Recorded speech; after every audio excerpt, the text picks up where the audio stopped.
Volvámonos Verdes. Síguenos en Spotify.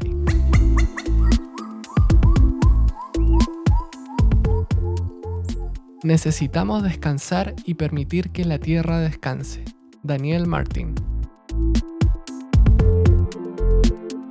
Hola a todos, estamos en una nueva entrega de nuestro lindo podcast Volvámonos Verdes. Como siempre agradecemos a nuestros queridos colaboradores locales Book Bazaar, una tienda de libros usados, En Barra, productos cosméticos sin empaquetado plástico, humo recolector, inciensos hechos de madera residual y Mercado Local, un nuevo supermercado con la mayor oferta de productos locales entre Pucón y Villarrica. Y si te gusta este podcast y quieres apoyar el trabajo que hacemos, te invitamos a unirte a nuestra comunidad en Patreon. Serás la primera persona en escuchar los nuevos episodios sin comerciales y tendrás acceso a contenido exclusivo. Si te quieres unir a nuestro lindo proyecto, anda a www.patreon.com/volvámonosverdes o haz clic en la descripción de este episodio. Así es. En el episodio de hoy invitamos a Jimena Romero y a Andrea Gutiérrez. Ellas trabajan en la Reserva Natural Altos de Cantillana, un área de conservación de 12.000 hectáreas en la región metropolitana. Jimena es administradora en ecoturismo y diplomada en educación ambiental, mientras que Andrea es administradora en ecoturismo con formación en ecopsicología. Nos contaron de su trabajo en educación ambiental, de los desafíos que enfrentan para conservar la biodiversidad de la Reserva Altos de Cantillana y de su nuevo libro Educando en el Esclerófilo, libro que pueden encontrar directamente en la reserva o en la librería Libro Verde en Santiago. Vamos con la conversación.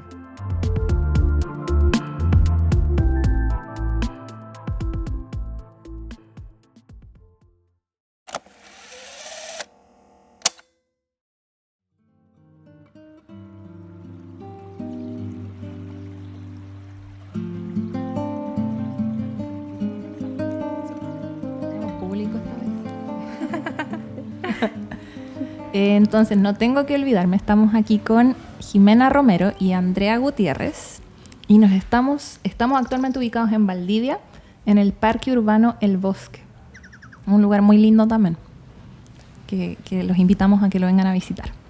Pero hoy día vamos a hablar del bosque esclerófilo, que es muy distinto a donde estamos ubicados aquí, donde hay selva valdiviana y está lloviendo mucho. Vamos a hablar de otro tipo de ecosistemas. ¿Cómo están, Jimena y Andrea? Muy bien. Muchas Felices gracias de estar acá. Qué bueno. ¿Las han entrevistado para podcast? No. ¿Nunca? No. Nunca. Ah, pero vienen ustedes directo ahora de Concepción, ¿cierto? Que estaban presentando el libro. Sí. O sea, salimos ayer de Aculeo a Conce y de Conce nos vinimos a Valdivia y llegamos como a la 1 de la mañana acá para estar hoy aquí. Así que estamos aprovechando al máximo el tiempo en la zona sur para esparcir la palabra del bosque esclerófilo. Y justo que no estamos en el bosque esclerófilo, estamos en un lugar muy diferente a él, pero no importa. Hoy día con el SEA nos despertamos a las 4 de la mañana para venir para acá. Oh, es lo que se usa. Bien, y quisiera partir al tiro, me da curiosidad como la historia de ustedes, de Jimena y de Andrea, ¿siempre les interesó el medio ambiente, el bosque esclerófilo, la naturaleza, o cómo se acercaron a eso y a la conservación, a la educación ambiental? ¿Cómo es su historia? Bueno, yo llegué a la reserva buscando mi práctica de administración en ecoturismo, pero desde siempre estuve como enamorada de la naturaleza. Desde chica venía a acampar, bueno, tengo familia acá en el sur. Entonces ahí los campamentos, las salidas al lago, a trekking, y de ahí me fui como que siempre quise trabajar al aire libre y algo vinculado a la naturaleza. Y luego cuando llegué a la reserva entendí como este camino de la conservación y la educación ambiental, y eso me llenó y es como algo súper profundo, como que tiene muchas cosas que entender y que aplicar. Entonces, como que ahí descubrí mi camino. Bueno, por mi parte, también similar a Andrea, como tuve la oportunidad de muy pequeña de estar en contacto con la naturaleza. Mi papá también era muy de llevarnos a acampar, de los viajes al sur, al norte, así muy, muy artesanalmente también. Y después, bueno, toda mi familia siempre vivió en la laguna de Aculeo, a los pies del cordón Cantillana, entonces para mí también ese espacio era mi lugar natural. Crecí mitad Santiago, mitad Aculeo, entonces eso me hizo tener un contacto muy cercano con el área y también esa posibilidad de observar un lugar, de ver los cambios, de ver lo que hay, me llevó también a elegir una carrera que fuera en contacto con la naturaleza. Y al igual que Andrea, yo siempre quería como estar afuera, al aire libre. Eso era como lo que buscaba cuando elegí este camino. Y ambas estudiaron ecoturismo, ¿cierto? Sí. Oye, yo quería estudiar eso también. Qué bacán. Sí. ¿Y Andrea, también eres de la zona central? Sí, yo soy de Santiago, pero claro, siempre he estado vinculada como al sur, a estos ambientes. Yo cuando chica recuerdo un par de veces que visitamos también la laguna Aculeo. Sí. Es una pena la historia de la laguna Aculeo. Sí, pero bueno. Y ustedes dos trabajan en la Reserva Altos de Cantillana. ¿Nos pueden contar un poco dónde se ubica, cuáles son sus características, cuál es la diferencia que tiene con lo que estamos viendo acá en Valdivia? Sí. Bueno, la Reserva Altos de Cantillana está ubicada al sur de Santiago, en la comuna de Paine, el ingreso oficial de la reserva, pero en realidad la reserva abarca territorios de Melipilla y Alhué también. Y si bien la reserva son 12.000 hectáreas, está dentro del cordón montañoso que tiene aproximadamente 200.000 y que es un lugar que está bastante bien conservado dentro de los ecosistemas que hay en Chile Central. Y bueno, se caracteriza porque tiene las partes bajas, bosques esclerófilos, en las partes altas los bosques de roble de Santiago, y que son propios de lo que se conoce también como las formaciones del hotspot de Chile Central, que es un área que tiene un alto grado de endemismo, pero también un alto grado de amenaza. Sí, eso a mí se me olvida de hotspot, que no es solo alto endemismo, alta biodiversidad, es también alto grado de amenaza. Sí. Pues es como un lugar más urgente para ser protegido, ¿cierto? Sí. Y la vegetación esclerófila. ¿Eso nos pueden como explicar un poco qué es? Que es como un trabalengua. Sí, bueno, esclerófilo significa bosque de hoja dura y es este tipo de bosque, ¿cierto?, que se desarrolla en el clima mediterráneo de la zona central. El clima mediterráneo es caracterizado por veranos, ¿cierto?, como más calurosos y secos, y inviernos fríos y lluviosos. Igual nos hemos dado cuenta que cada vez hay menos inviernos y está más seco, entonces al final este tipo de bosque ha tenido que adaptarse y resistir todo este periodo de sequía, entonces ha sido como súper duro para el esclerófilo, pero aún así sigue como en pie. Entonces esa es como otra de sus grandes amenazas. Y por lo mismo, bueno, se puede ver como cuando uno conoce al boldo, al peumo, que todas sus hojas están como adaptadas son duras, ¿cierto? Y están como adaptadas a resistir este clima. Ahí están estos árboles como boldo, peumo, arrayán. Claro, quillay. Ay, arrayán no, perdón, quillay. Quillay. No, pero está el arrayán, nosotros le decimos el chequén, que allá es igual como el arrayán del norte. Arrayán. Quillay, el belloto del norte. Sí. El roble de Santiago que habías dicho tú, que está emparentado también con, de alguna forma, con robles de aquí del sur. Claro, es que el roble de Santiago es de esta familia de los Nothofagus y en el fondo es como el hermano, ¿cierto?, de la lenga, el ñirre, el roble, el pellín que tenemos más en esta zona sur. Bueno, y también hay otro tipo de animales de los que vemos aquí en el sur, como otro tipo de anfibios, lagartos, aves. Sí, bueno, hay fauna como que está también desarrollada en el esclerófilo, no es solo bosque. Por ejemplo, la turca que hablábamos, bueno, el lagarto gruñidor, que es como la especie luego de la reserva, es endémica del cordón también. Y por ejemplo, con el tiempo nos hemos dado cuenta que, bueno, con los investigadores que han ido igual a la reserva, nos hemos dado cuenta que cada vez se encuentran más endemismos en el cordón, como el sapito de Cantillana, que también es endémico de allá. Hace poco también encontraron la Leuqueria cantillanensis, que también es una flor como de las alturas. Entonces al final hay como de todo, fauna, insectos, plantas herbáceas, como muy de la zona, muy endémicas como del esclerófilo. Y todavía hay mucho por descubrir, ¿no? Me imagino, no está todo descubierto. En briófitas, sí, en claro, musgos, sí. en hongos. O sea, eso también ha sido lo bonito de que se haya establecido el proyecto de la reserva y tener permanencia en el lugar.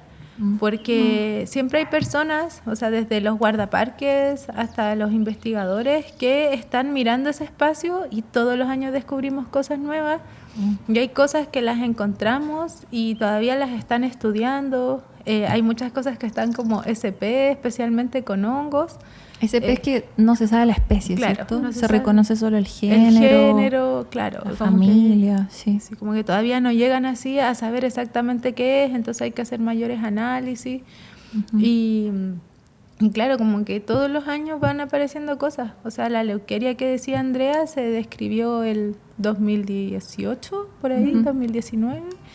Y, por ejemplo, el sapito de Cantillana también se describió hace poquito tiempo. También el lagarto leopardo de Cantillana, también. Entonces, se van encontrando todo el tiempo cosas nuevas y eso también es lo interesante, que uno no pensaría que tan cerca del centro urbano más poblado de Chile queda un espacio que está tan bien conservado y en el que todavía estamos encontrando un montón de cosas y entendiendo también muchas cosas que están pasando en el lugar. Como decía la Andrea, el comportamiento de la sequía, la resiliencia, entonces hay la adaptación, ¿cierto? Sí. ¿Y hay pumas? Sí. ¿También?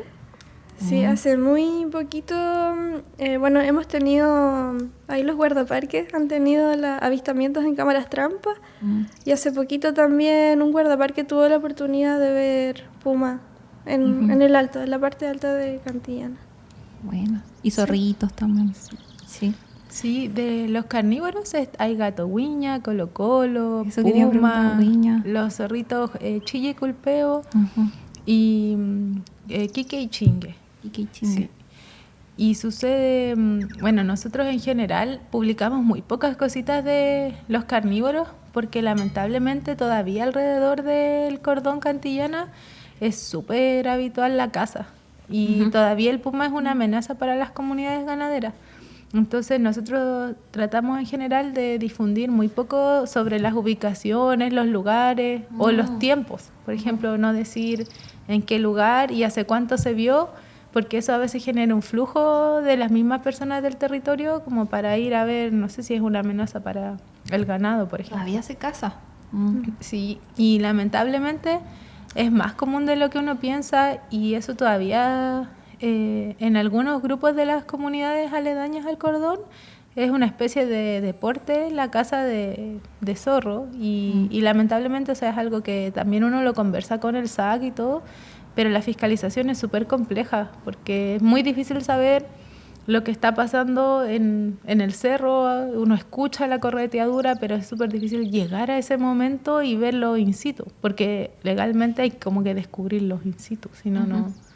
Es igual, pasa aquí harto, pues que nos decía un chico de la Universidad de Austral, no, de Villarrica, perdón, que nos decía, Católica de Villarrica, que aquí hay muchos conflictos con los ganaderos también, de pumas, de zorros, pues lo mismo de allá.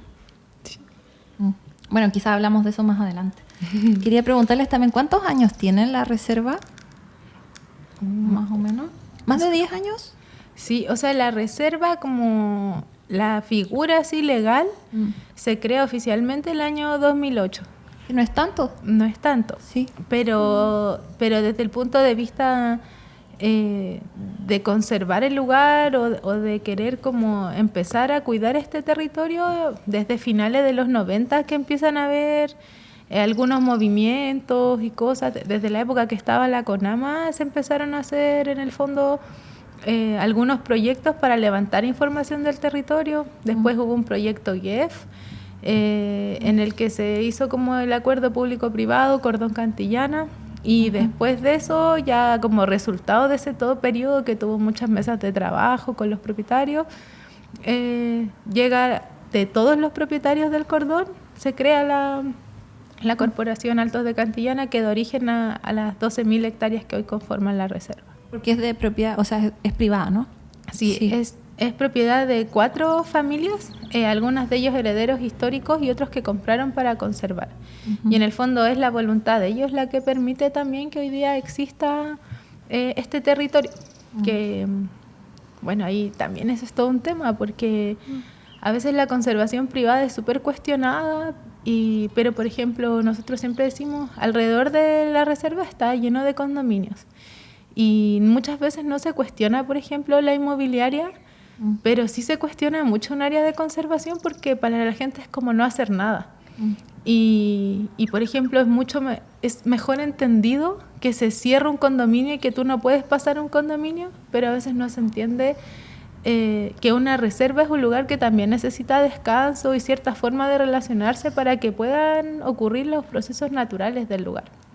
Entonces, bueno, y hay tremendo tema, porque ha sido un trabajo para todo el equipo posicionar el rol de un área protegida y que las personas entiendan la trascendencia que tiene eso, independiente de quién es el dueño o la dueña del territorio. Sí.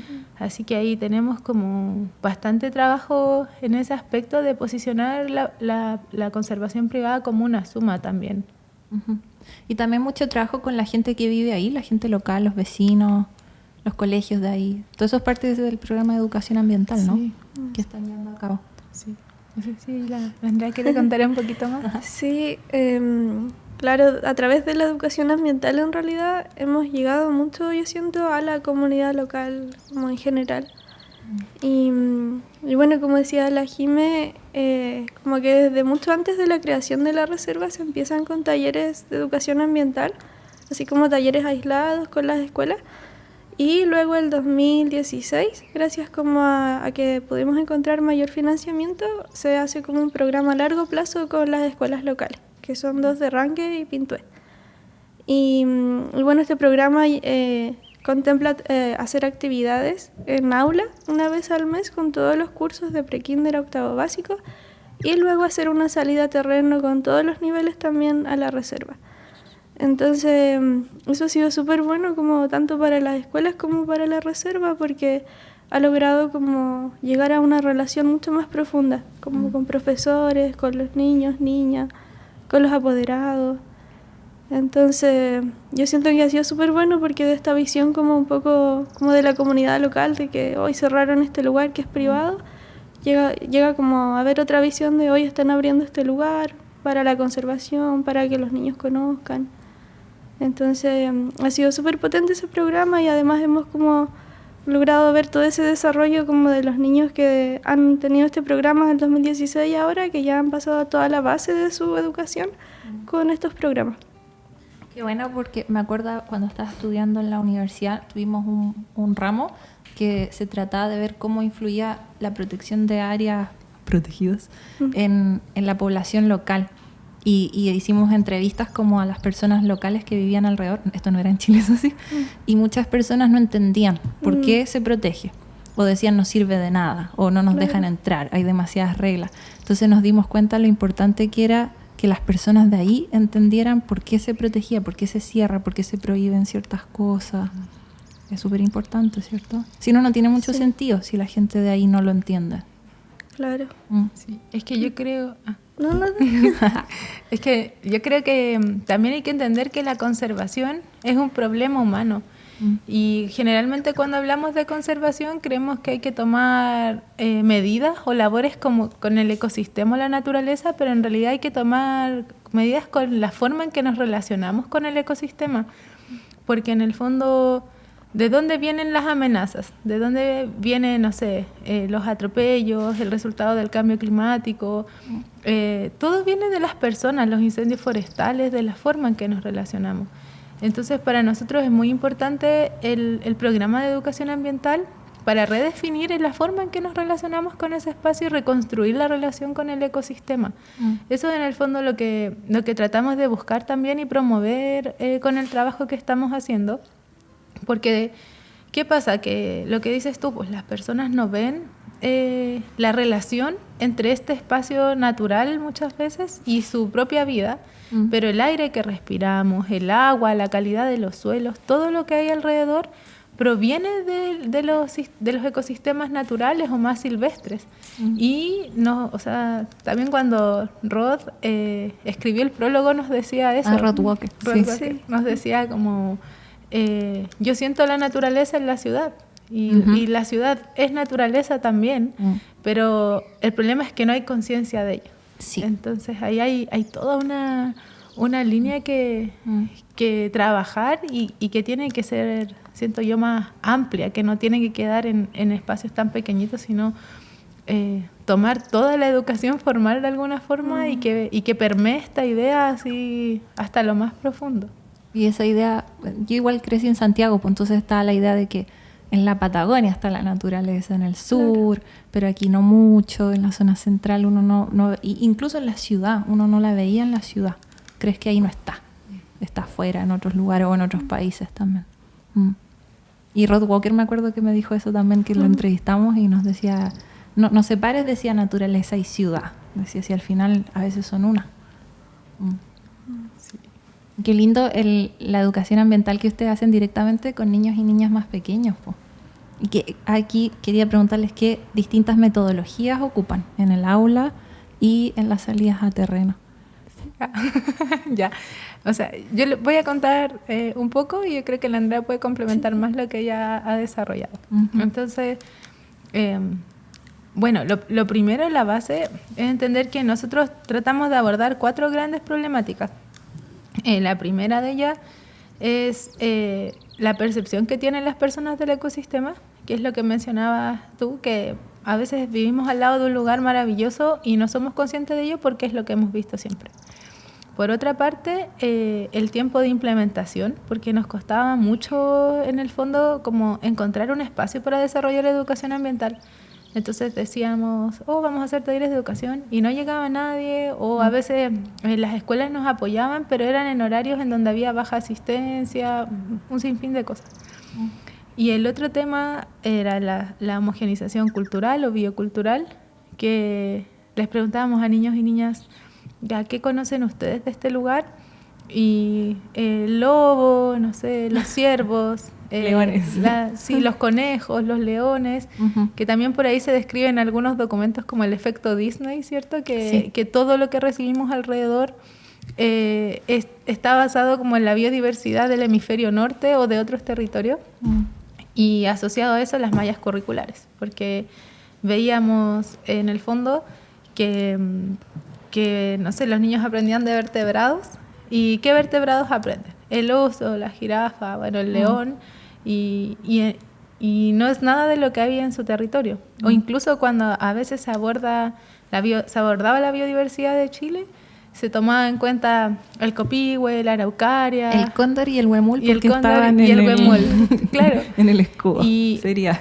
Y como que nada de eso es lo que ven más inmediatamente, aunque sí hay cóndor allá, pero muy arriba. Entonces había una desconexión. Entonces, bueno, ahí con Andrea y con el equipo de la reserva diseñamos este programa a largo plazo que aborda estas problemáticas, y para abordarlas fuimos diseñando, trabajando con 3 metodologías principalmente. Una de ellas es la interpretación del patrimonio, la otra los ciclos de indagación y la ecopsicología. La interpretación del patrimonio normalmente es una actividad que está muy asociada a las actividades de turismo o ecoturismo, pero es una forma de comunicación para transmitir conocimientos de forma amena y práctica. Entonces involucra generar a veces guiones o planificar actividades, pero siempre promoviendo el uso de los 5 sentidos. Así explicado, muy fugazmente. Y los ciclos de indagación es una simplificación del método científico en el que se parte por una pregunta base y desde esa pregunta se hace una actividad que es responder la pregunta. Entonces, por ejemplo, nosotros le decimos a niños y niñas, ¿existen los mismos líquenes en el bosque y en el matorral? Y les entregamos un kit con todas sus lupitas, sus cositas, y ellos van y resuelven esa pregunta. Y después la presentan en el bosque, en el Congreso Científico del Bosque Esclerófilo. Y es súper interesante porque aprenden de especies. Muchas veces no llegan obviamente a los nombres porque ni las personas que estudian líquenes a veces llegan a simple vista a los nombres, pero crean sus propios nombres, sus metáforas, exploran, a veces parten mirando líquenes y después miran cualquier cosa. Y también es parte de lo que es la educación ambiental, asombrarse en ese quehacer, en ese mirar. Y bueno, y después ya llegamos al Congreso y lo hemos probado con chiquititos de, no sé, 7, 8 años. Increíble las conclusiones, las asociaciones, las cosas que se descubren en una salida de, a veces de mediodía o un día entero. Y la otra metodología, yo creo que la Andrea es la indicada para comentar. Sí, bueno, la ecopsicología es la última de las metodologías. La ecopsicología viene desde la psicología, no tanto de la educación, pero intenta vincular un poco la psicología y la ecología. Entonces, bueno, dicen que para sanar a la tierra, ¿cierto? Como todo lo que está pasando, primero hay que sanar también a las personas, a los humanos. Entonces, al final nos ve como un continuo. Y bueno, también nace un poco como de esta ilusión de separación. También muchas veces habla Roth. Y bueno, que dice que hace mucho tiempo los humanos, ¿cierto? En nuestra evolución hemos vivido como en la naturaleza, ¿cierto? Conectados en la naturaleza, y de repente hubo como un quiebre muy abrupto donde empezamos a alejarnos de la naturaleza, empezamos a ir a las ciudades, a rodearnos de elementos artificiales, como a no ver a otras especies. Y bueno, la premisa principal dice que este como alejamiento, este quiebre, ha hecho que los humanos tengamos como comportamientos agresivos, por ejemplo, o trastornos como depresión, ansiedad, problemas como eso, y que ese quiebre también ha sido el que ha dañado la Tierra como de esta forma. Entonces... Tiene mucho sentido. Claro. Sí, yo cuando descubrí la ecopsicología, como que dije, al fin hay como un concepto que como que dice todo lo que he pensado siempre. Y bueno, dice también que para como vincularnos de nuevo, o sea, para sanar esta relación con la tierra debemos volver a la naturaleza. Entonces, en educación lo que hacemos es como, más que nada, como hacer actividades que intenten vincular a los niños de nuevo con la tierra, por ejemplo, hacer mandalas en la naturaleza, jugar con hojitas, con piedras, con ramas, no sé, hacer actividades como abrazar árboles, como experiencias que calen más profundo como en su mente, ¿cierto? En su sentir, más allá como del conocimiento. Esa es como la base de la ecopsicología. Qué bonito, y que también aplican mucho la práctica, que no es solo en la teoría donde aprenden, sino también en la práctica. Como dice Rod Walker también. Sí. Todo esto. Y me acordaste de una cosa chiquitita que les quería comentar de cuando entrevistamos a Juan Pablo Rego, ¿te acuerdas? Él habló mucho de eso, él tenía una teoría de los ecopsicópatas, ¿cómo le llamaban? Que decía que muchos, no psicópatas, pero así como desajustes fuertes que uno tiene a veces de depresión o que incluso te pueden llevar a ser un psicópata, vienen profundamente de esa separación con la naturaleza también. Que siempre se entendía, o sea, yo no soy psicóloga, pero se veía mucho las relaciones familiares, que eso también influye, ¿no? Y no se había visto esto del vínculo con la naturaleza. Sí, lo comparan igual muchas veces a lo que les pasa a los animalitos cuando los encierran, ¿cierto? Los tienen como en cautiverio, que tienen comportamientos más agresivos, están estresados, entonces al final es como lo mismo que nos ha pasado a lo largo de nuestra evolución. Y muchas veces eso pasa por darse cuenta de la naturaleza que estés donde tú estés, da lo mismo si estás en la zona norte de Chile, por ejemplo, en la zona central, como hablábamos también con otra entrevistada, María de la Paz Fontaine, que escribió El bosque nativo en Tres Miradas, nos decía que estuvo con un colegio ahí en Santiago, había un peladero nomás, y dijo, ya, busquemos hongos. Y dijo que encontraron como 10 o 20 especies de hongos en un lugar que nunca se habría imaginado. Sí, es que ahí también está todo ese tema, porque la importancia que tiene la educación ambiental también de generar el contacto, de dar ese espacio y también de entregar la oportunidad de ser consciente de eso. O sea, no solamente tiene que ver con estar en un espacio natural, rural o en la ciudad, sino entender que uno mismo es naturaleza y es parte de la biosfera y estamos todo el tiempo intercambiando cosas con el ecosistema. Tenemos muchos organismos que viven con nosotros. Que somos un ecosistema. Somos un ecosistema, ¿cierto? Lo que creo que también en la entrevista ahí de Juan Pablo se hablaba un poco de... Él hablaba mucho de las bacterias. Sí, de Lynn Margulis, que decía que todos somos simbiontes. Nosotros trabajamos mucho también con esa idea, más allá de que si se está de acuerdo totalmente o no con lo que ella planteó, con la idea que estamos todos conectados dentro de un ecosistema y que somos una biosfera, ¿cierto? Y que a veces nos olvidamos de eso. Y también me acordaba por la conversación, nosotros utilizamos mucho una premisa que se ha utilizado históricamente también en educación ambiental, que dice cabeza, corazón y manos. Entonces, la educación obviamente tiene que entregar por un lado conocimientos, pero también es mucho de emoción y también mucho de hacer. Y reflexionábamos también ayer con estudiantes en la presentación que tuvimos del libro sobre esto, que a veces la educación ambiental se centra mucho en hoy aprendamos el nombre de la planta, la especie, y no necesitamos solo conocimiento. Entonces disciplinas como ecopsicología, lo que dice Andrea, es súper importante que se vayan incorporando porque genera un contacto en el fondo más profundo y de entender que hay un otro ahí afuera, que es parte de nuestro también. Y también nosotros hemos reflexionado mucho de esto porque decimos, bueno, también para mucha gente es muy hippie abrazar un árbol, o es como, ¡oh, que están locos! Como lo máximo de los hippies. Lo que están haciendo, así, ya va a andar, no sé, sin zapatos en el bosque. Pero en realidad lo interesante de lo que hemos ido implementando en la reserva es que con ejercicios muy sencillos uno va logrando cosas que pueden ir desde simplemente escuchar, o sea, de estar un minuto en silencio en el bosque, hasta ya actividades que pueden ser más complejas. Y ahí es súper importante ir calibrando también esas actividades, porque a lo mejor hay personas que uno los va a decir que abracen el árbol, que nos ha pasado, y es como que no lo quieren abrazar. Sí, uno se siente incómodo, es como, ay, ya. Sí, como, qué vergüenza.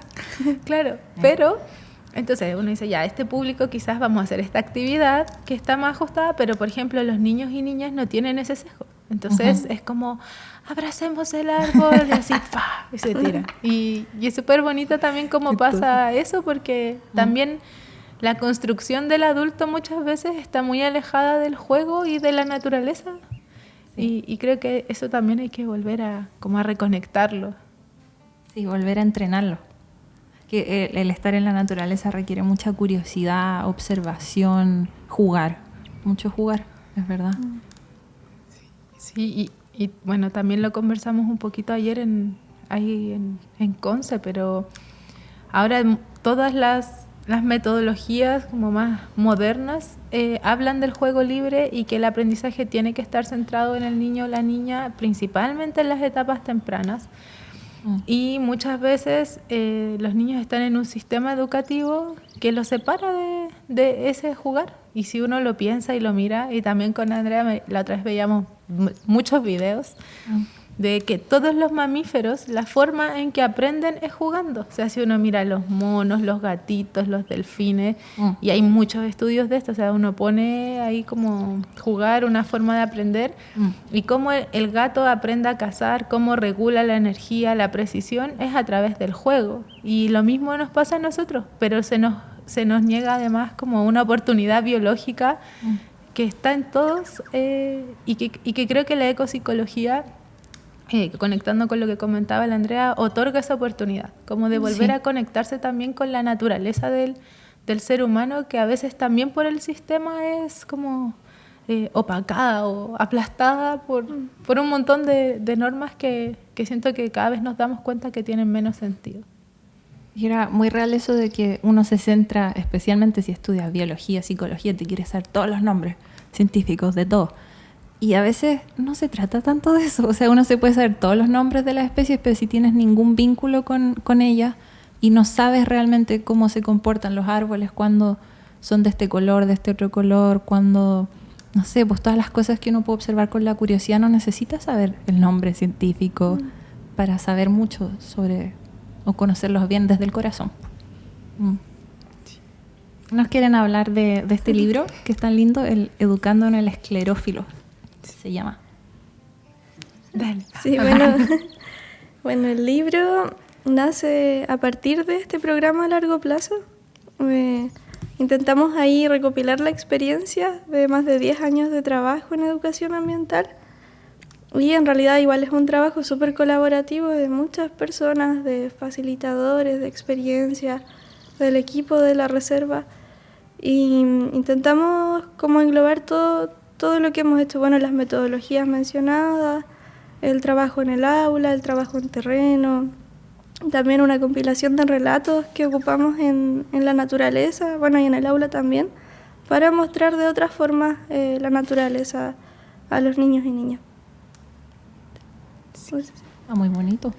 Está muy lindo. Sí, y como dice Andrea, bueno, el libro para nosotros fue una forma de compartir lo que se hacía, porque también nos pasaba mucho que llegaba alguien y decía, ¿cómo lo hacen? ¿Cómo lo están implementando? ¿Qué metodologías ocupan? Y hay mucha información de educación ambiental, pero a veces está dispersa o no aterrizada a la realidad de los lugares. Uh-huh. Entonces quisimos todo el equipo en realidad, porque es una idea que fue apoyada por todos, este trabajo de compartir la experiencia y de poder inspirar educación ambiental en otros territorios, y partiendo como con la base del bosque esclerófilo, pero hay una parte que dice recomendaciones. Y en esa parte explica cómo cada actividad se puede adaptar a otros territorios, porque en realidad lo mismo que el mismo, por ejemplo, ciclo de indagación de líquenes que les comentaba antes, se puede hacer también aquí en la zona sur. Y a veces cuesta entender porque desde la pedagogía formal no hay muchas instancias de educación ambiental. Muchos de los educadores ambientales son biólogos o, no sé, como nosotras que partimos desde ecoturismo y no tienen herramientas a veces para saber cómo planificar una actividad. Claro. Entonces, esto un poco es una ayuda, un granito ahí de arena para motivar, ¿cierto?, a todas las personas a que se atrevan a hacer educación ambiental y se sumen a ser parte de este cambio de paradigma que necesita la educación y también la relación con la naturaleza o los ecosistemas en general. Y ustedes dos son autoras, ¿no?, de este libro. Sí, nosotras dos somos autoras, pero ahí también hay aporte, de Rod, claro, con el prólogo. Fernanda, que es la coordinadora de la reserva, escribió ahí algunas cositas también. Y en la parte de los cuentos están los cuentos de la Fábila Coral, que son parte del equipo, que también escribieron algunos de los cuentos que están aquí, aparte de los que habíamos hecho con Andrea. Y bueno, ahí también en ese se habla mucho de la importancia que tienen los relatos o la lectura para la educación ambiental. Porque, por ejemplo, con niños y niñas chiquititos, uno va hablando temas súper vinculados al amor, al cariño, ¿cierto?, a desarrollar el sentido de pertenencia, y los cuentos ayudan un montón. Y lo mismo que pasa con todo, o sea, hay muchos cuentos que están basados en otros territorios, pero poco basados en lo que tenemos ahí en la zona centro.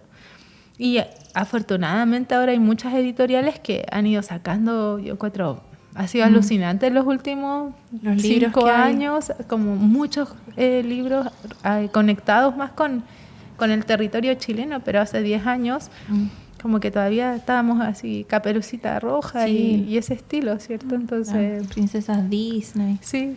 Y uno conocía los animales que eran de Europa. De Europa, sí. Bambi, así, los lobos. Sí, pues yo me acuerdo de haber pensado que fome en Chile no hay lobos, pero no había considerado que habían pumas. Sí. Sí, es verdad eso. Muy bonito, las felicito. Está precioso el libro Educando en el Esclerófilo. Sí. Y son 4 tomos. Son 4 tomos. El primero que habla de, un poco de Chile Central, Cantillana, del programa a largo plazo y de las metodologías. Uh-huh. El segundo, que es este que está acá, que tiene las actividades en aula. Uh-huh. Entonces, habla un poquito da como un marco teórico sobre distintos temas, y después se plantea una actividad práctica y después las reflexiones. Y tiene 20 actividades. Después viene el de Educando en el Bosque, que explica un poco varios de los programas que aplicamos en terreno y también habla un poco de los beneficios que tiene la educación en la naturaleza o la educación al aire libre y cómo preparar. Porque también muchas veces pasa que los profes quieren salir al aire libre y chuta, ¿qué llevo? ¿Cómo voy? ¿Cómo planifico? A veces cosas tan sencillas como para quienes estamos más acostumbrados a salir un botiquín, la botella de agua, no son cosas tan obvias para alguien que estudió pedagogía y en toda su formación universitaria nunca salieron a terreno. Entonces ahí hablan un poquito de eso y ya el último, que es el de los cuentos. Sirve mucho para los colegios, ¿no? Les da muchas ideas Sí. de las actividades que realizar. Me acuerdo que yo crecí en un colegio que estaba en el medio de la ciudad y no teníamos nada, ni una área verde, era un patio de cemento. Y creo que a los profes les daba miedo sacarnos. También porque habían autos y todo eso, pero los días en que nos llevaban al parque era wow. Y ese era un parque que tenía pasto y un par de árboles, pero hacían toda la diferencia para nosotros. Quizás muchos profes también tienen miedo. Sí, o sea, no sé, yo siento que hay de todo, o sea, cada vez hay más profes aventurados con esto y que están buscando instancias de formación, pero yo creo que también tiene que haber una voluntad desde las bases para cambiar la estructura de la educación, porque por ejemplo ahora sacar a los niños afuera hay que hacer una gran cantidad de permisos y también hay mucho miedo. Y bueno, hay una autora que es Heike Freire del libro Educar en Verde, que habla mucho de por qué los niños están saliendo menos al aire libre y ella da varias estadísticas y dice que en el fondo, claro, por ejemplo en Santiago, que ahora se ve mucho el tema de la inseguridad, ya que más allá de la cantidad de, no sé, de delitos que existan, hay una sensación de inseguridad muy grande. Y entonces, claro, cuando al papá le dicen, al papá o a la mamá le dicen, hoy vamos a sacar a los niños afuera, es como, no, qué peligroso, le puede pasar esto, no sé qué. Y se va generando esa separación, entonces hay miedo de que se pierda, de que pase un accidente. Y en el fondo hay que ir construyendo una cultura que prepare al sistema educativo, a las escuelas y a los profes también. Porque al final los profes son formados en universidades y las universidades en el fondo son muy poquitas las que están como promoviendo este tipo de educación y muchos, por ejemplo, profes de educación física que tienen más preparación al aire libre terminan haciendo este tipo de pedagogías vinculadas a la educación ambiental, pero no deberían ser unos poquitos, debería haber una visión transversal en que todos los profes tuvieran este pensamiento. Y quizás, no sé, ahí la Andrea puede contar Sí, un poquito. bueno, y muchas veces como los profesores o el equipo de la escuela sí tiene como todas las voluntades de salir a hacer actividades, pero como en el sistema en el que están no encuentran el tiempo, no tienen como no pueden Los hacerlo. incentivos, sí. Claro, entonces igual yo siento que es una buena opción, o sea, nosotros lo hemos hecho como bien en el sentido de llegar desde la reserva, como desde un área de conservación, a la escuela a proponer estas actividades. Al principio era como difícil, como que nos miraban así como raro, pero ahora, por ejemplo, llegamos y todos están súper felices, hay una relación así súper familiar, entonces es como vincular estas dos áreas, siento que es súper importante y que se puede dar como a lo largo de todo el país, si es que, no sé, por otras áreas protegidas lo hacen, ¿cierto? Como que empiezan a hacer más educación ambiental y las escuelas también tienen como esta opción. Y claro, lo ideal sería que viniera desde la base, ¿cierto? Como de la educación formal, pero como que también es una opción llegar desde la conservación a la educación, que también es lo que se propone en los libros. Nosotros tuvimos suerte en mi colegio que teníamos harta relación con la naturaleza porque pertenecíamos a un grupo scout y nos llevaban. Pero llegaba a tal extremo el nivel de separación con la naturaleza que tenía compañeros de curso que tenían miedo a ensuciarse, miedo a sentarse en el suelo, miedo a los bichos, miedo a las arañas. Es como miedo a todo lo que no sea en un ambiente muy citadino. Pésimo. Sí. Es que tampoco nos han enseñado a relacionarnos. Sí. Entonces, o más que nos enseñen, no nos han dado la oportunidad de tener el contacto. Porque en realidad no hay mucho que enseñar, sino que a veces es simplemente dar ese espacio de contacto que permita reconstruir la relación. Y cuando uno deja a un niño o una niña en un espacio natural, solo se van relacionando con el lugar, solo exploran, miran, sienten aromas y van aprendiendo, van conociendo en simplemente ser. Entonces, y eso también, o sea, es algo que lo hemos conversado con los profes que trabajamos, de lo importante que es ir dando esos tiempos libres, aunque sean chiquititos, para ir construyendo una relación con los espacios naturales que vaya más allá de lo que nosotros les vayamos a decir. Y bueno, y también en todo esto me acordaba de algo que ponemos mucho en el libro, que todo lo que hay en un ecosistema se puede conectar con el currículum escolar. Entonces también, así como seres humanos, tenemos que entender la conexión que hay entre nosotros y la biosfera y que somos parte. El currículum también está en la biosfera en todas las dimensiones. Entonces, en química, física, biología. Sí, y en matemática y en lenguaje. O sea, por ejemplo, la misma asociación, cuando uno se para enfrente de un árbol y dice, ya, ¿qué encuentras que se parece la hoja de este árbol? Y empiezan a decir, no, esta parece un barco, hoy se parece a esto. Están trabajando con metáforas, analogías.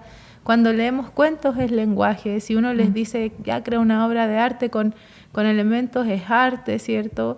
Podemos decir, recolecta 10 semillas de estas, 10 de estas, 10 de estas, y es matemáticas. Y en realidad está todo en un sinfín de conexiones, al igual que nosotros todo el tiempo con el ecosistema. Entonces, con la Andrea también pusimos ayer en las reflexiones como solo tenemos que como enseñar a mirar, o dar la oportunidad de mirar.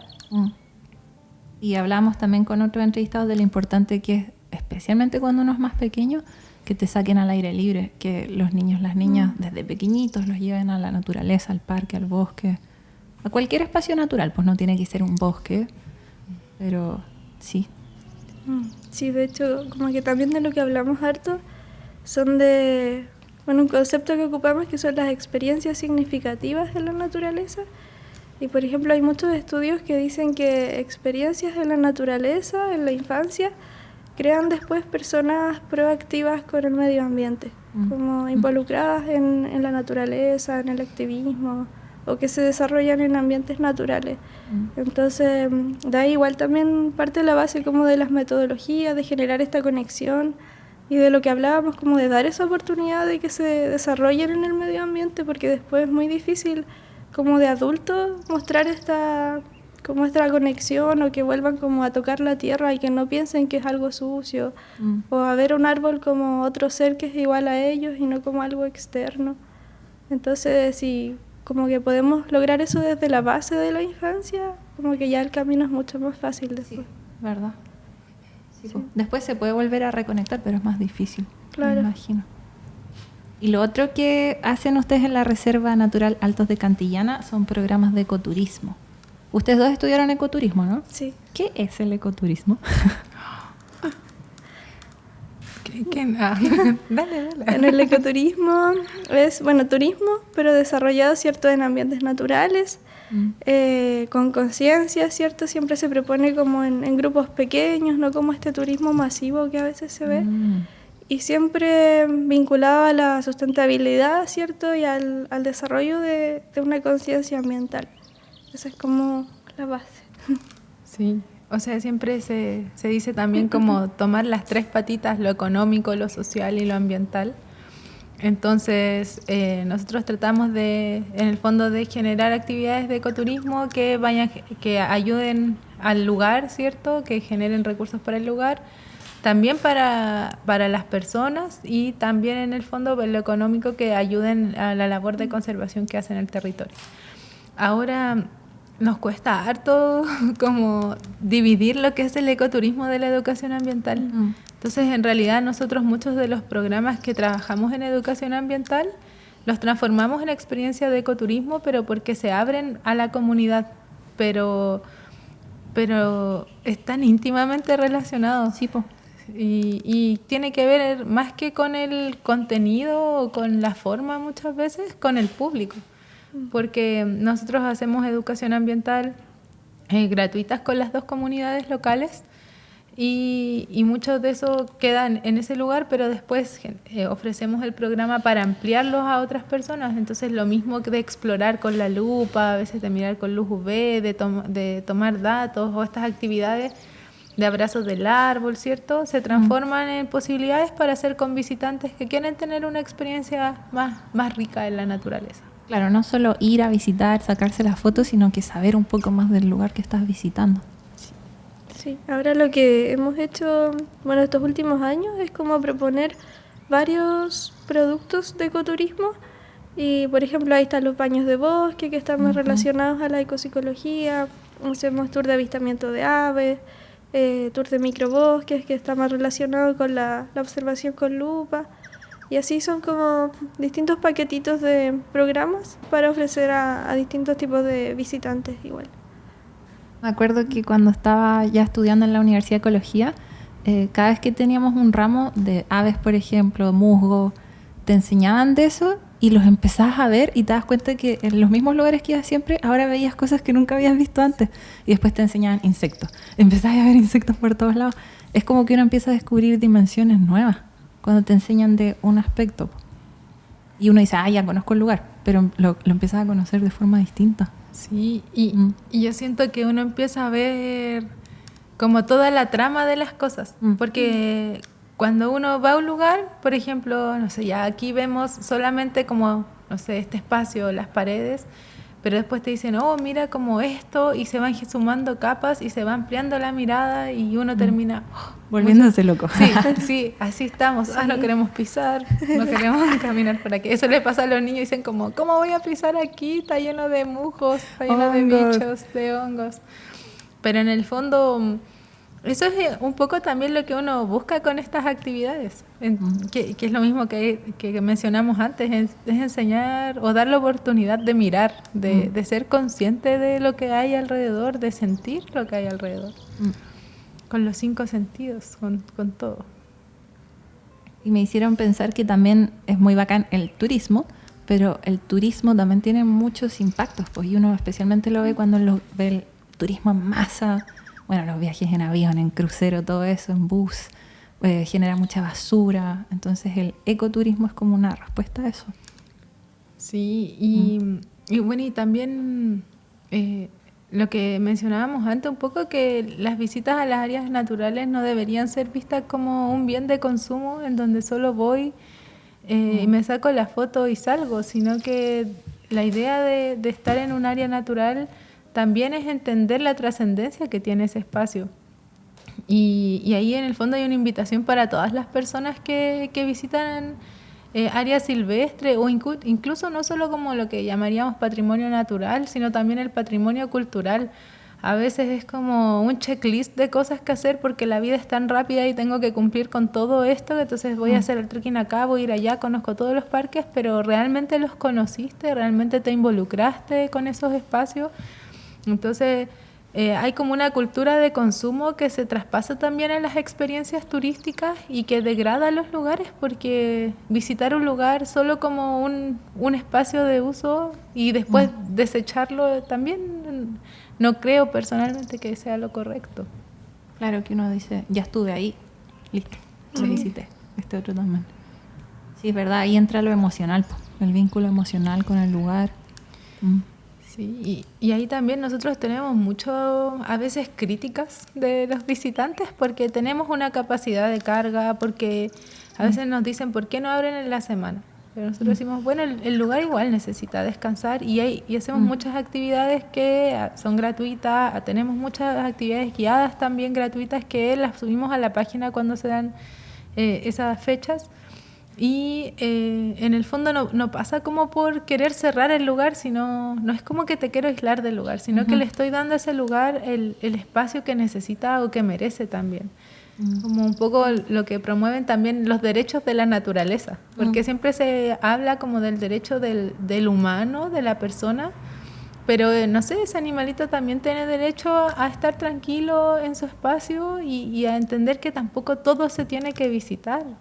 O sea, podemos ir, sí, y también somos parte, sí, pero no somos parte solamente yendo todos los días a ese lugar. Somos parte sintiendo ese aire, estando consciente que eso está ahí. Entonces yo creo que tenemos que también deconstruirnos un poco en la forma en que visitamos y vemos los espacios naturales.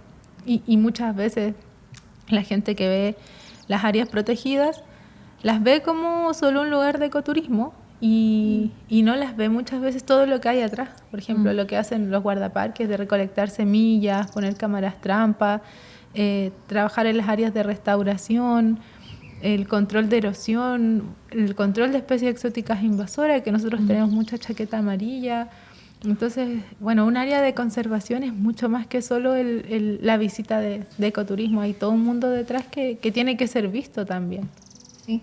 Y también uno se olvida muchas veces que como tú, muchas personas más visitan. No en este caso Altos de Cantillana, pero otros lugares son cientos, miles de visitantes todos los días. Y eso suele pasar que uno dice, ay, pero ¿qué importa que camine por aquí? ¿Qué importa que yo me bañe en el lago? ¿Qué importa que yo recolecte semillitas? Pero es que como tú, hay cientos y miles de personas más. Y eso genera un alto impacto, pues, de ruido, de perturbación, de todo eso. Sí. Y hay estudios también que hablan mucho de eso, que por ejemplo, toman por ejemplo muestras de animales que están, creo que vi una vez un estudio de España, creo que era con un tipo de zorro que les tomaban muestras de sangre, como los que estaban más cerca de la zona de campamento de turistas, los que estaban como a mediana distancia y los que estaban más lejos. Y el cortisol de los que estaban más cerca era mucho más alto, tenían menos tasas de reproducción, tenían menos, por ejemplo, tenían menos crías, ¿cierto? Y también abortaban muchos zorritos por el estrés. Y mientras más lejos estaban de esos espacios muy visitados, tenían una mejor como calidad de vida. Entonces, también somos parte, sí, pero también somos muchos y tenemos que buscar una forma de relacionarnos con los espacios en las que podamos convivir y cohabitar todos con armonía. De ahí se me genera siempre una disyuntiva, haciendo el podcast también, que sí, el humano tiene impactos, muchas veces negativos, pero no es que el humano todo lo que haga sea negativo para la naturaleza, es que de ahí la gente saca como, todo lo que hace el humano es malo, y donde va el ser humano produce muerte, es un cáncer. Y no es así. Lo que pasa es que, claro, somos muchos, muy recurrentemente. Si el humano va todos los días para allá, genera eso que tú dices, estrés en los animales. No es que seamos negativos de por sí, no sé cómo explicarlo. Sí, es que es complejo, porque por un lado necesitamos el contacto, pero por otro lado es la forma en que tenemos ese contacto. Entonces yo creo que ahí también la educación ambiental es fundamental, porque es una herramienta que nos ayuda a generar un nuevo cohabitar y a entender que somos parte y que hay formas de relacionarnos. O sea, hay que como que redefinir esas cosas, y tampoco nosotras tenemos la respuesta de eso, porque es un proceso que yo siento que estamos aprendiendo todavía en cómo relacionarnos con el espacio, en cómo visitar. O sea, a veces uno va a una familia y, no sé, se superó la capacidad de carga y quieren mucho ir a un área natural y uno dice, pucha, los quiero dejar entrar porque es importante ese contacto. Claro, pero también está cómo no transgredir lo otro, ¿cierto? Entonces, bueno, yo creo que es un tema así súper complejo. Sí. Y se va aprendiendo por el camino, como dicen. Sí. Y como habían dicho, también hacen ustedes, ¿cómo se decía? Aquí lo tengo. Programas de rehabilitación, de restauración. Hay, más allá del ecoturismo, pues tienen investigaciones, también habían dicho, con cámaras trampa. Hay de todo, ¿no? De todo. Hay de todo. Bueno, por ejemplo, el programa de restauración se trata más que nada de volver a recuperar un poco los bosques que han sido degradados en la reserva. Y ahí, por ejemplo, los guardaparques son el gran apoyo, porque ellos recolectan semillas en los lugares donde están. Luego esas semillas se viverizan en la reserva, y cuando ya son arbolitos más grandes se llevan a las áreas de restauración. Por ejemplo, áreas donde han habido zarzamoras, especies invasoras. Ahí se vuelven a plantar estas especies nativas, no sé, quillay, peumos, boldos. Y se mantienen, tratamos de regarlas al menos por 4 o 5 años.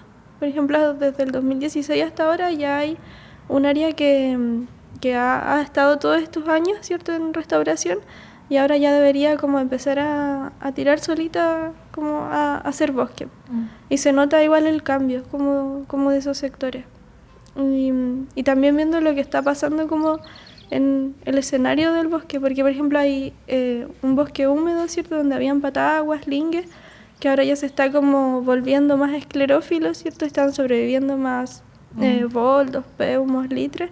Entonces como viendo cómo va cambiando el escenario y tratando como de respetar ese proceso natural. También, que debe haber un proceso de adaptación a los cambios climáticos. Sí. Y también tienen problemas de especies invasoras, ¿no? Me imagino. Sí. Y Sí. también ahí tratan de controlar todo eso. Sí, bueno, por ejemplo, la zarzamora, ahora ya no se ha visto tanto, pero claro, esa es una especie invasora, las chaquetas amarillas también. ¿Qué más? Los conejos. Y los conejos. Es que en general el manejo con animales como mamíferos es súper complicado porque conejos, tenemos muchos ratones también en algunos sectores y es súper complicado. Ratones no nativos, por supuesto, Claro. ratones introducidos. Conejo también.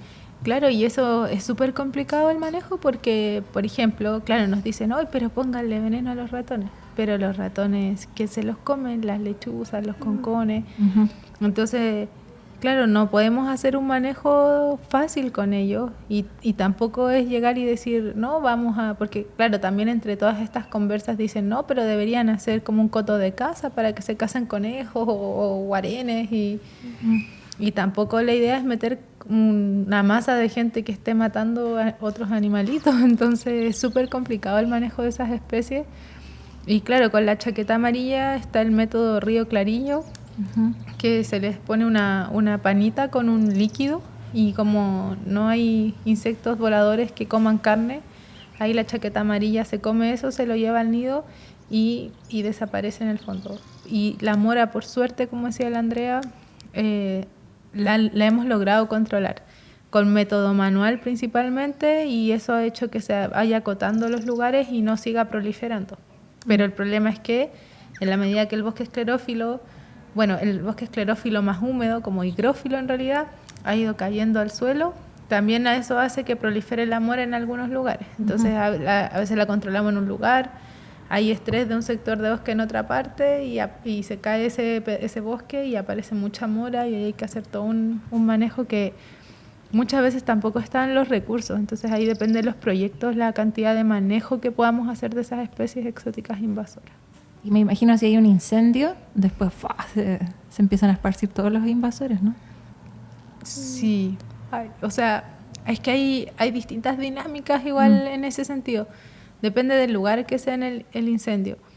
En general la mora, como es un poco más de humedad, aparece donde hubo bosque húmedo y desapareció ese bosque húmedo porque se han ido cayendo muchos árboles y por ejemplo lo que sí aparecen especies que son nativas pero tienen un comportamiento invasor como la aquila, como que eso hemos visto que ha pasado en algunas laderas que se han quemado y también algunas herbáceas, pero por ejemplo los chaguales son súper resistentes, entonces como que pasa un incendio y al año ya están brotando los chaguales. Wow. Y también hemos visto que el litre tiene una buena respuesta, pero afortunadamente dentro de la reserva prácticamente no hemos tenido incendios forestales. Han partido alrededor, han tomado puntitas, entonces nuestro manejo de restauración no está tan abocado al incendio forestal, sino que a la pérdida de masa boscosa por cambio climático o por uso histórico, porque hay praderas que quedaron descubiertas de vegetación por cortas de leña, quema de carbón, que se hizo antes de la reforma agraria principalmente y que en el fondo son lugares que por distintas razones no se pudieron restaurar naturalmente. Entonces nosotros ahí le estamos dando una ayudita para recuperar un bosque que esté más adaptado a las condiciones actuales, porque en el fondo no sacamos nada con volver a plantar patagua o lingue, porque la realidad en los últimos prácticamente 10, ya vamos para los 15 años, ha sido el déficit. Entonces, de lluvias, por ejemplo. Sí. Y esos son los grandes impactos que amenazan a la reserva, por ejemplo, el cambio climático, la falta de agua, la sequía, los incendios y las especies invasoras también. Sí. Ujú. Y también quizás ahí la Andrea pueda contar un poquito de los perros, de los perros de vida libre, que tenemos como grandes problemas con Sí. ellos también. Mm. Sí, bueno, esa es una de las grandes amenazas.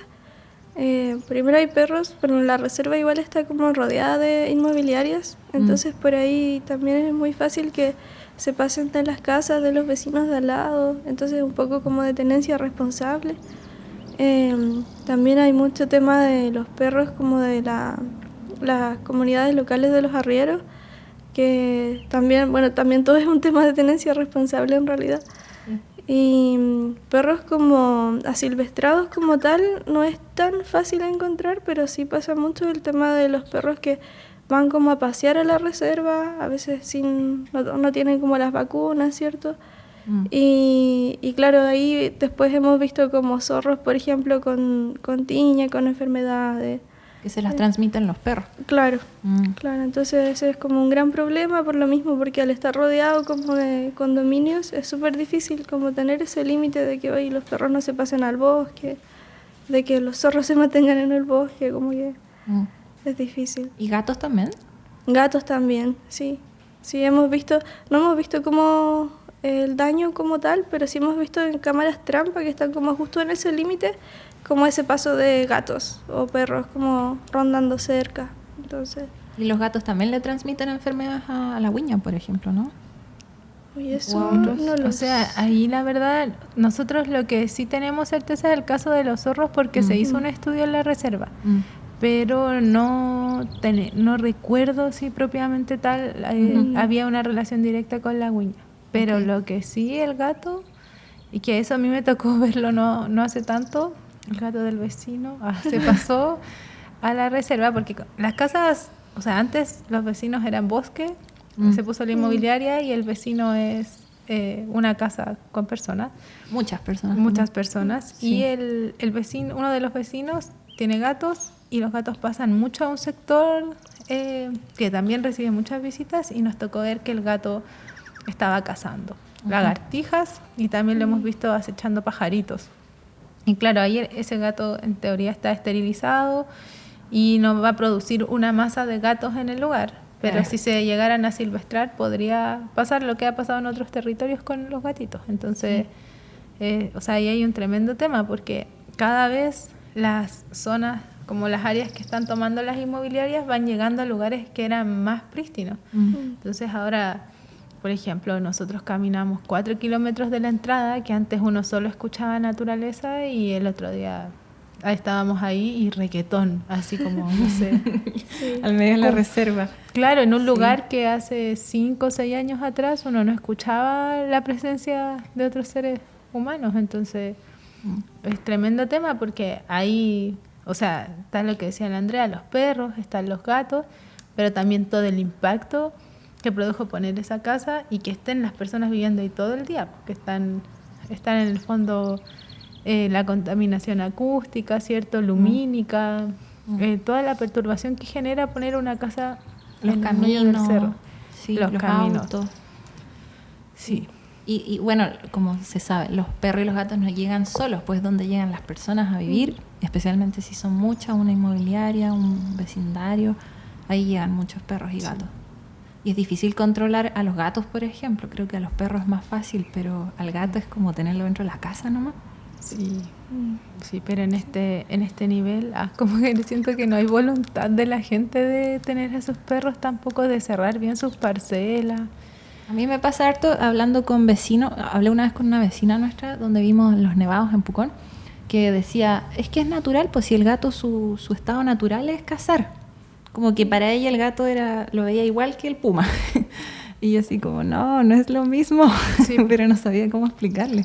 Sí, es que yo creo que ahí volvemos como a todo el inicio de la conversación, porque es tan necesaria la educación ambiental, que nos va a dar algunas directrices de cómo volver a relacionarnos con los espacios naturales y entender esas dinámicas, porque hay gente que derechamente no quiere hacer las cosas, pero hay gran mayoría de gente que no hace las cosas porque nunca nadie le ha entregado la información.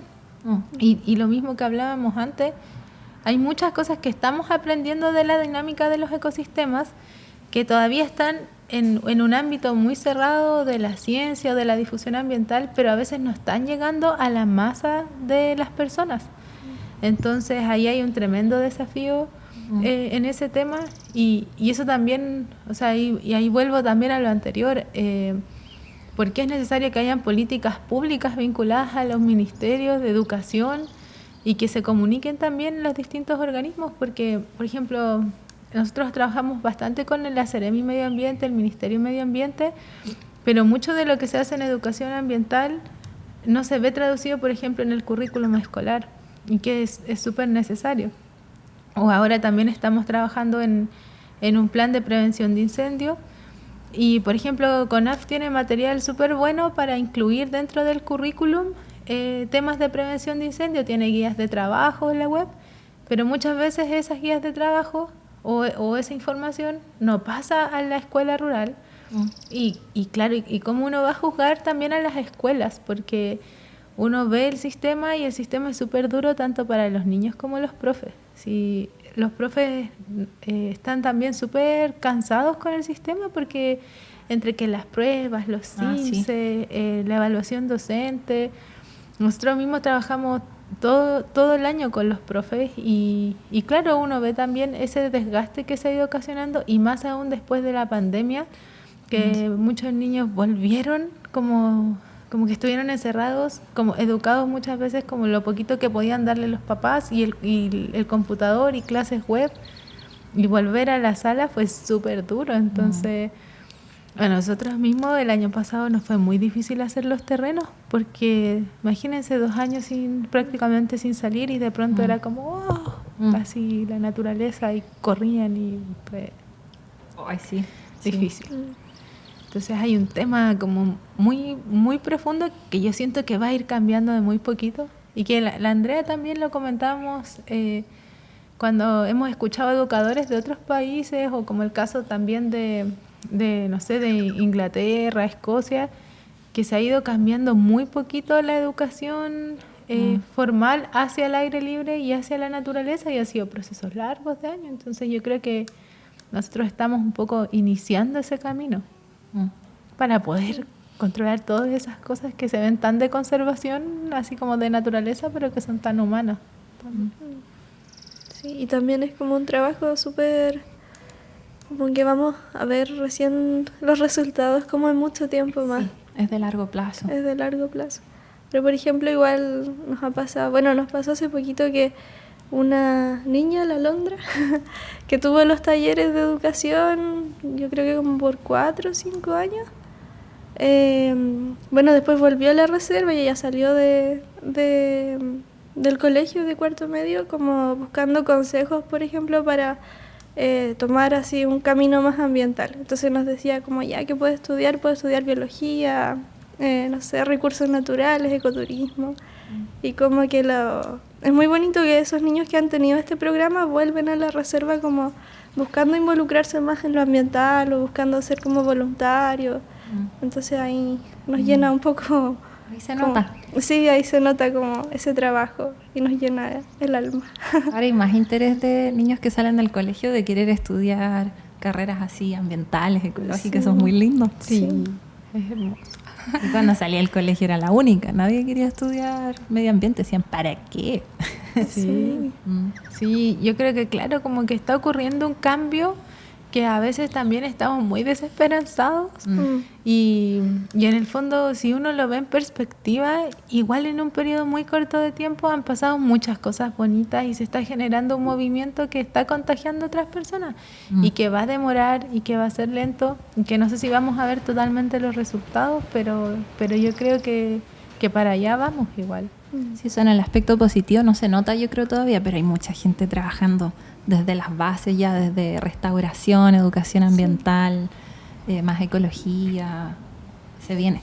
Sí, y es súper bonito igual darse cuenta de eso, porque claro, a veces uno está desesperanzada como el cambio climático, el planeta, pero al final hacer todas esas redes, conocer gente que está en la misma, es súper bueno como para seguir en el camino. Para quitarse la desesperanza. Sí. Me acuerdo respecto a eso que hicimos un curso en el Parque Catalapi, que era de didáctica de educación ambiental. Y la Anita, que es como una de nuestras maestras, nos decía, tenemos que aprender a dar buenas noticias. Entonces, dentro de las actividades nos hizo buscar noticias y presentarlas al resto, y era como, están pasando muchas cosas buenas, y claro, no sé, se volvió a ver una especie no sé dónde, se afirma un programa de conservación acá, pasa esto, y uno dice, como... Claro, a veces uno está como en esa tristeza o desesperanza, pero la cosa está cambiando. Yo creo que aunque sea lentito, está cambiando para mejor. Sí, yo cuando partimos el podcast pensaba que iba a ser de puras malas noticias. Partimos con puras malas noticias. Y sin quererlo se volvió de cosas muy positivas. Dije, wow, no me lo esperaba. Pensé que íbamos a hablar del fin del mundo nomás. No. Bueno, y ahí también hay un concepto que lo desarrollamos en el libro y lo ocupamos harto, que es la ecofobia o la biofobia. Entonces hay un concepto que se llama la biofilia, que es el amor a la vida, y el efecto contrario, eso sería la biofobia o la ecofobia, que sería como el temor a la vida, o la ecofobia, el rechazo a la casa. Y imagínense que los niños y niñas, ¿qué información reciben ambientalmente? Cambio climático, se va a acabar el mundo, no va a haber agua de aquí a 100 años, no sé, 3 grados más. Y entonces, si uno piensa que todo se va a destruir, no tiene sentido nada. No tiene sentido. Y además, imagínense que los niños y niñas recién están gestionando sus emociones, recién están aprendiendo cosas básicas de cómo relacionarse, y de pronto les estamos dando un mensaje súper negativo. Y nosotros trabajamos harto eso en el programa, que en las etapas tempranas se desarrolla el sentido de pertenencia, el amor, y cuando ya están un poco más grandes, más de 10, ojalá 11 años, empezamos a desarrollar una mirada crítica. Y eso no quiere decir que en todos los años antes no le estemos inculcando acciones que tienen que ver con el cuidado de la naturaleza, pero es no centrar el mensaje en lo negativo, porque también hay muchas campañas que son: salvemos a las ballenas, las están asesinando, una ballena faenada. Terrible, porque es súper crudo, igual hasta para un adulto ver eso. Imagínense para los niños o niñas el shock también, recibir toda esa información como negativa. Entonces ahí también hay un gran desafío, ¿cierto?, de hacer una educación ambiental que nos enseñe a reconectarnos con la naturaleza, pero que no sea tampoco desde la negatividad, y que también vaya desarrollando todas estas habilidades de cabeza, corazón, manos. O sea, es como una gran mezcla, una gran receta que hay que ir haciendo para reconstruir este vínculo con los ecosistemas. Muy cierto, muy verdadero. Hoy, para finalizar, si una persona de nosotros que nos escuchan quieren visitar la Reserva Natural Altos de Cantillana, ¿cómo se visita? ¿Cómo se llega? ¿Qué hay que saber? Bueno, tenemos un sistema de inscripciones, son visitas inscritas, agendadas, entonces tienen que escribir al mail, es info@altosdecantillana.org. Y como decía la Jimé antes, hay cupos limitados, entonces vamos viendo los cupos, no se llenan generalmente, pero vamos como viendo si caben o no durante el fin de semana. Y bueno, eso se le envía después un mail para inscribirse, y luego tienen que llegar a la reserva, ahí mostrar su inscripción y pagar el valor de la entrada. Y también les pedimos ver este video que habla un poco de la reserva, como de la normativa y en general de los ambientes de Cantillana. ¿Y no está abierto todos los días? No, ¿cierto? está abierto fines de semana y feriados. Ok. Sí. Y lo otro que es importante de mencionar, que nosotros cerramos en la temporada de incendios forestales. Entonces, de noviembre a marzo normalmente está abierto para visitas así autoguiadas, y sí ofrecemos algunas actividades guiadas, pero también muy en lo tardecito, porque el calor y las posibilidades de incendios forestales es una gran amenaza en esa época. Claro, entre más visitantes aumenta quizás la probabilidad de un incendio, que sea sin querer, pero... Sí. Y lo que leí, no sé si era así, que uno no puede ir solo. Es ¿No cierto. se recomienda? ¿O está prohibido? Sí, no sé, o sea, en la parte baja sí se pueden hacer las visitas solas, Pero por seguridad recomendamos ir en las zonas altas con una compañía. Porque sí. por cualquier cosa, por un accidente, no sé, porque a veces suben, no sé, por ejemplo, personas que no tienen la condición física, no van equipados, no sé, personas mayores, que les puede pasar desde una torcedura, insolación. Sí, algo muy tonto, torcedura de pata sí, y no puedes volver. y es súper complicado. Y no, y a veces cuando hay dos, aparte de que la otra persona te puede ayudar o puede ir a pedir ayuda, hay más probabilidades que uno de los dos tenga batería, un montón de cosas que sirven. Igual hay muchas cosas que las personas las ven muy restrictivas, pero se han ido haciendo en base a la experiencia, porque antes se perdía mucha gente, habían muchos accidentes y hemos reducido harto eso con la normativa. Y aunque a veces no se vea, yo creo que una de las cosas que más tiempo invierte es recibir visitantes, porque uno no puede hacer otra cosa más que estar pendiente de los visitantes en ese tiempo, entonces se paran prácticamente todas las otras actividades de conservación, porque hay que estar pendiente de que llegue a ese punto donde está el guardaparque, que llegue bien, a veces llegan sin agua, entonces por eso recomendamos no ir solo, y en general es una medida que desde quienes hacen como montaña también se ocupa bastante, tener a tu cordada o a tu partner para salidas que sean como más aisladas. Y hay agua arriba, si uno, no sé cómo es el lugar, pero si tengo que llevar mínimo 2 litros de agua, se dice, ¿no?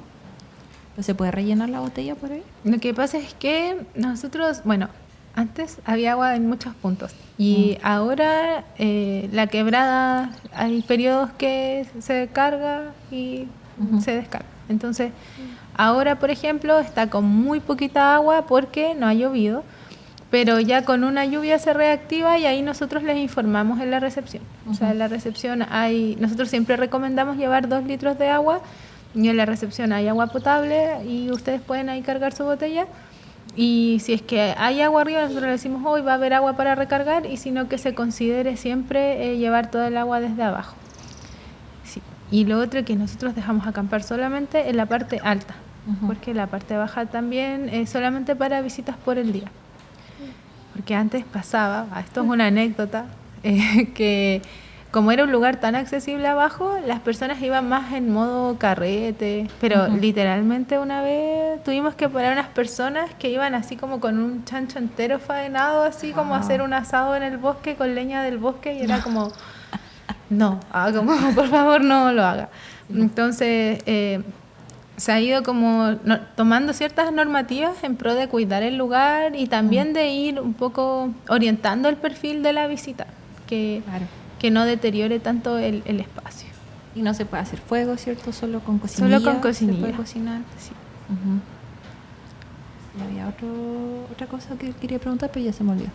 ¿Hay algo más que quieran agregar? Bueno, nosotros también recibimos estudiantes en práctica y también estamos súper dispuestos a compartir la experiencia y apoyar. Creemos que hay que compartir también el conocimiento y la experiencia que se ha generado en Cantillana, que es súper valiosa, así que ahí cualquier persona que nos quiera contactar, nosotros estamos muy, muy abiertos a eso. Que quiera ir a visitar, igual está súper cerca de Santiago, de la capital, entonces es un lugar muy bonito de conocer. Con el Seba vamos a ir sí o sí. Sí, organicémonos y vayan. Yo les recomiendo otoño-primavera porque antes es muy seco, entonces es otro el paisaje y también disminuye harta la diversidad. Sí, y ahora después de las lluvias empiezan a salir los honguitos, se hacen tours de hongos, de microbosque. Los muguitos. Y en primavera es hermosísimo. O sea, si caen unos 150 milímetros en el año, no es tan al nivel del desierto florido, pero hay como estas manchones de plantas así, de no sé, de huillis también, de azulillos, añañuca, de capachitos, que vale toda la pena ir. Así que yo recomiendo totalmente. Para mí, mi época preferida, otoño, primavera, 100%. Y nieva arriba, ¿cierto? En invierno. Sí. Allá. Arriba, aunque la gente no lo piense, pueden llegar a caer hasta 2 metros de nieve. Wow. En los años más crudos. Sí, pero ahí el Gerardo puede decir que le ha tocado estar totalmente como un vikingo en la nieve, que sí, normalmente ha caído como 1 metro en los últimos años. Bonito. Bien. Vamos a ir sí o sí. Queremos ir. Los Y- esperamos. Bien. Gracias, Andrea, Jimena, por toda su experiencia, todos sus años de experiencia en educación ambiental. Y eso, pues. Súper. Muchas gracias a ustedes por querer conversar y compartir también De esto nada. que hacemos. Sí, muchas gracias. Bien. Agradecemos a nuestros colaboradores que son Book Bazaar es una librería de libros usados ubicada en la aldea Los Álamos de Pucón. Tienen una gran variedad de libros de distintos temas y de variados idiomas. ¿Qué mejor forma de apoyar la economía circular que permitiendo que los libros vuelvan a ser leídos por otras personas? Humo Recolector son inciensos hechos de manera local en Pucón, en que se utiliza la corteza del árbol del canelo como un residuo de la industria para elaborar estas varitas de incienso que huelen muy muy rico. En barra son champús, acondicionadores, jabones y otros productos en barra sin empaquetados, son basura cero, biodegradables, 100% veganos y no testeados en animales. Y Mercado Local, el supermercado con la mayor oferta de productos locales entre Pucón y Villarrica. Ayudemos a impulsar la economía local y el trabajo de huerteras y productores de la zona. No olviden que pueden encontrar todas las fuentes de información de este episodio en volvámonosverdes.cl. Muchas gracias a todos nuestros auditores y que tengan una muy buena semana. Chao.